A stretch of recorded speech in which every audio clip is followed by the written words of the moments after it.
Сәлеметсіздер ме оқушылар? Бүгінгі жаңа сабақ 17-ші сабақ. Қазына иесі кім? Ғажайып бақ ертегі. Баяғы заманда Асан мен Қасен деген екі дос болыпты.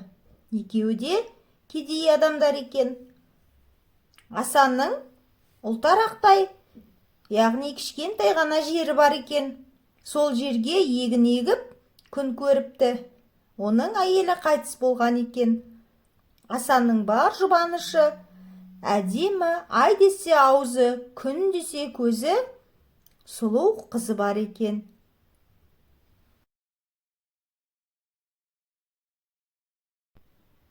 Ал Қасеннің азғантай ғана малы бар екен.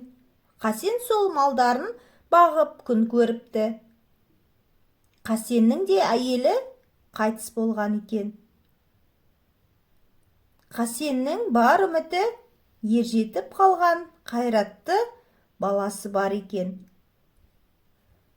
Бір жылы көктемде Қасен жұтқа ұшырайды, яғни қыс қатты боран болып, азғантай ғана малы қырылып қалады. Қасен көз жасы көл болып досына келеді. Асан, сенімен қоштасайын деп келдім. Малым қырылып қалды.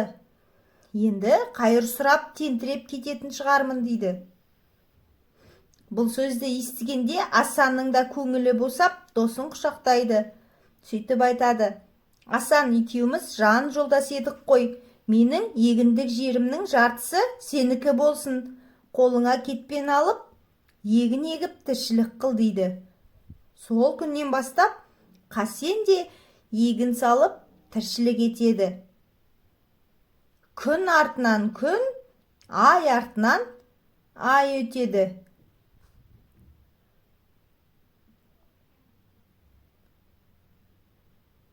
Бір күні Қасен өзінің жерін қазып жүріп, кетпенінің бір темірге тигенін байқап таң қалады.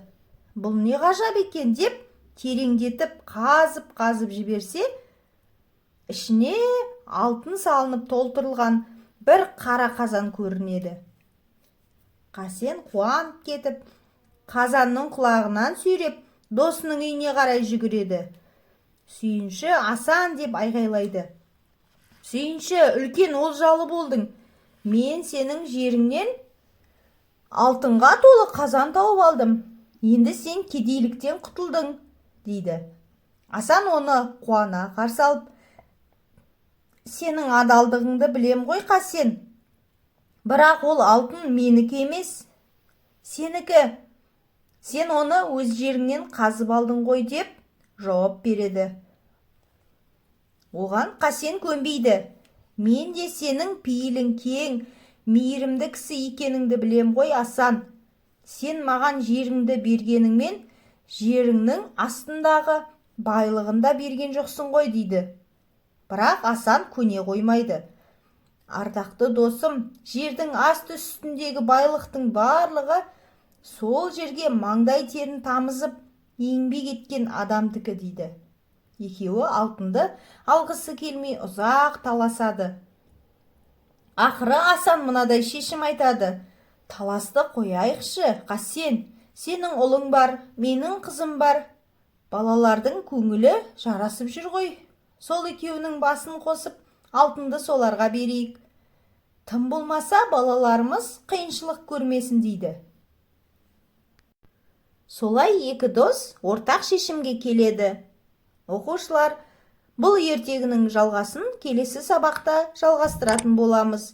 Сіздермен болған Суретті әдебиет каналы. Оқушылар, каналға тіркеліп, достарымызды шақырайық.